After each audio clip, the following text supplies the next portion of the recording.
today's episode, we will investigate why we lie awake at night, worrying and thinking about the same scenarios again and again. I'm going to introduce you to a way that you can distance yourself from your thought spirals and be able to go back to sleep. So, let's dive in.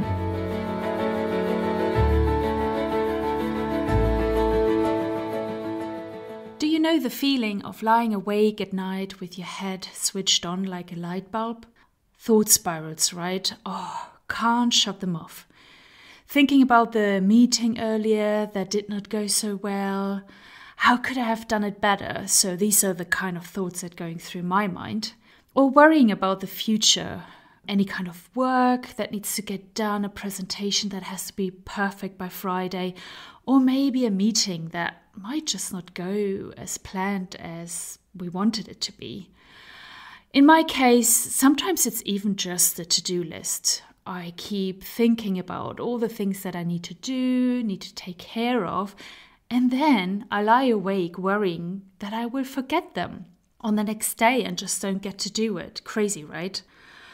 I really tried everything from breathing exercises, meditating to fall back asleep, and of course counting the little sheeps.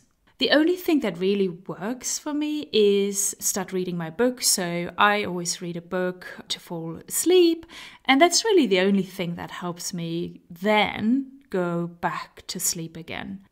That is fine because I go back to sleep, but what about next night? Then I'm having the same problem again. So it doesn't really solve the problem, right? I never had this issue every night in my past. I had it maybe 2, maximum 3 times per week. But recently, talking to colleagues at work or even friends, I think a lot of people are struggling with this. And it's not great because you feel shattered in the morning when you wake up. You might be angry just thinking about the hours you wasted thinking about something instead of sleeping. And when you're actually waking up and it's light outside, the problems that you were thinking about are not even that dramatic. I actually read about it recently that it happens because our analytical, more objective mind is asleep at night and it's switched off. So therefore, it's just our monkey brain, the dramatic brain, that is actually awake, and it's the only thing that is working on these problems or worries or scenario building. And this monkey brain makes everything so much bigger, so much more dramatic, and so much worse than it actually is. Did you have this experience before? You wake up and you think, why did I worry about this for an hour? Well, I had this many, many times before, especially when it comes to my to-do list. We all know now that we need about 7.5 to 8 hours of good sleep per night to be at our optimum during the day. If we get less, we might not consciously feel it, but we won't be able to perform at our highest level. And I think if you're like me, this might impact you as well psychologically, because you're worrying about the fact that you didn't sleep well. You might have thoughts like, oh no, I did not sleep, so I must probably have a bad day at work, or I won't get it all done, or I will be grumpy. So we're already setting ourselves up for not having a successful day.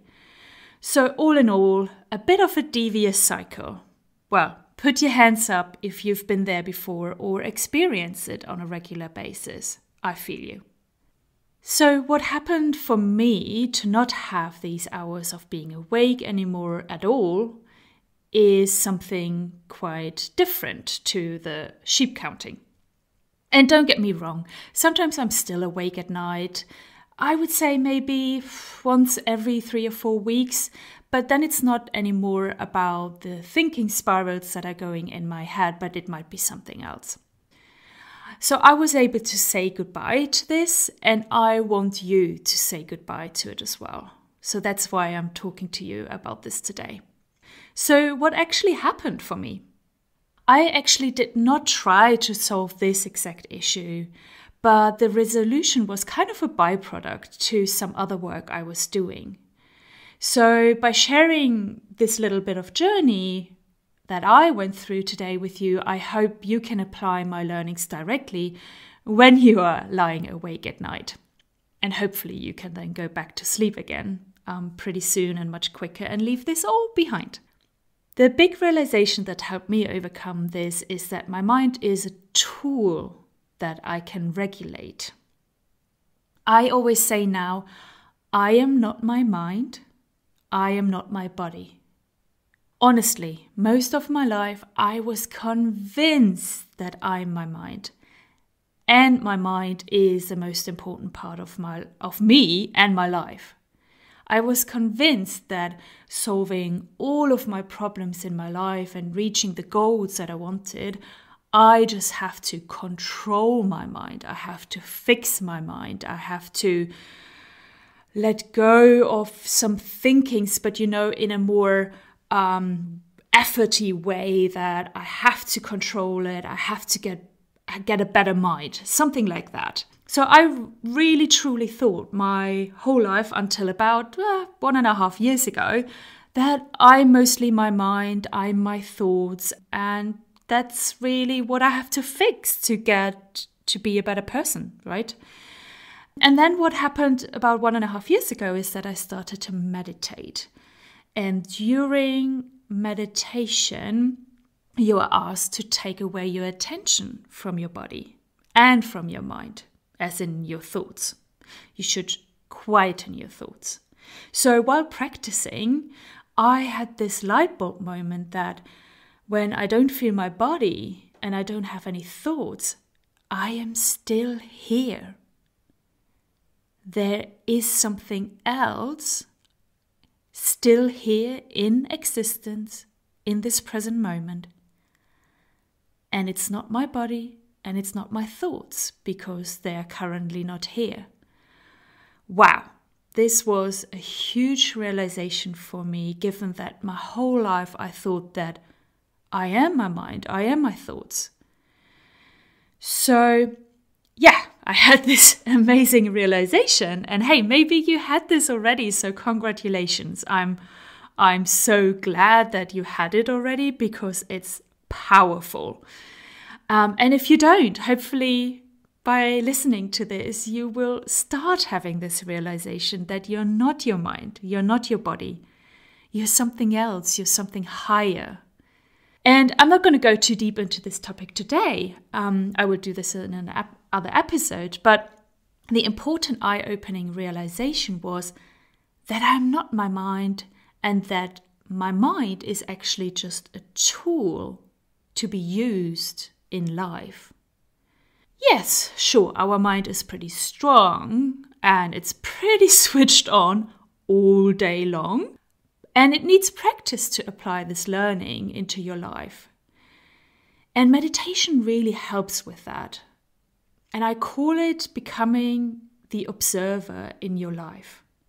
So while you're in meditation and you're taking your awareness of your body, you're quieting your thoughts, you actually might get a few seconds of not having a thought and you're in this state of just being.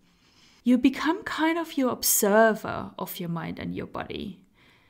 Because then you observe yourself that a thought comes back to you, or you observe your body that it has maybe an itch or a tingling or some energy flowing through it.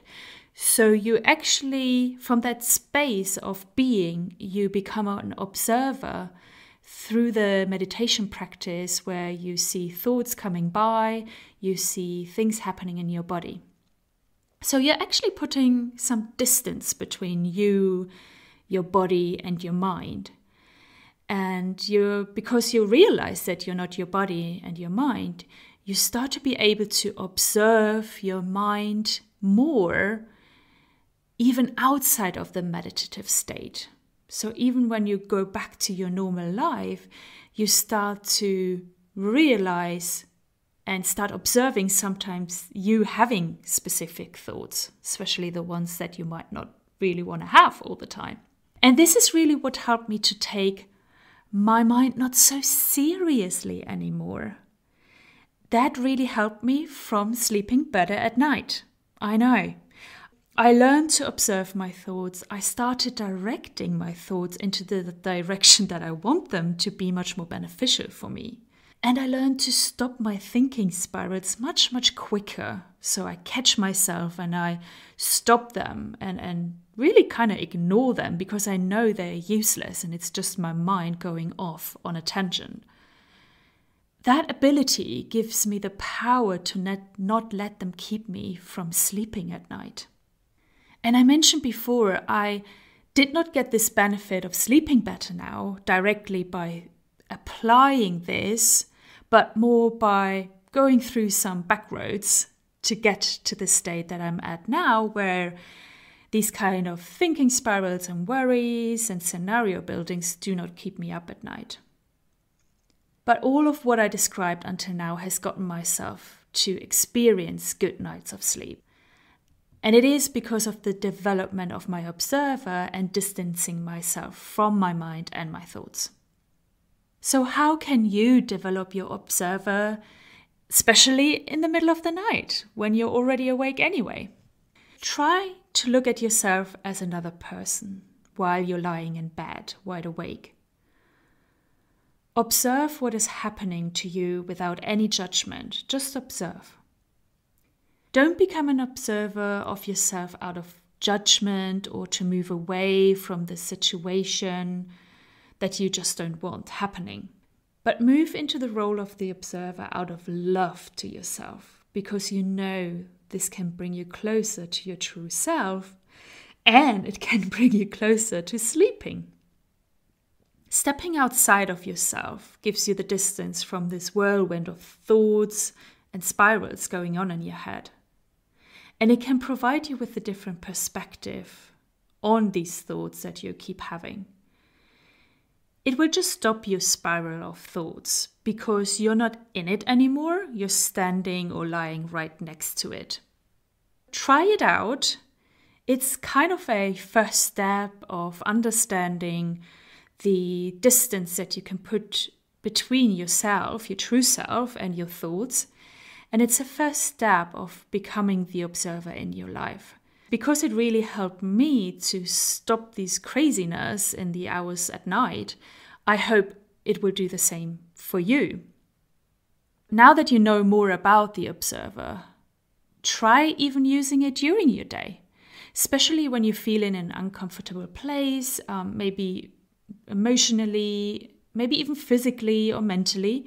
Try to put some distance between yourself and the situation that is currently happening and observe it. Be kind of a very objective observer.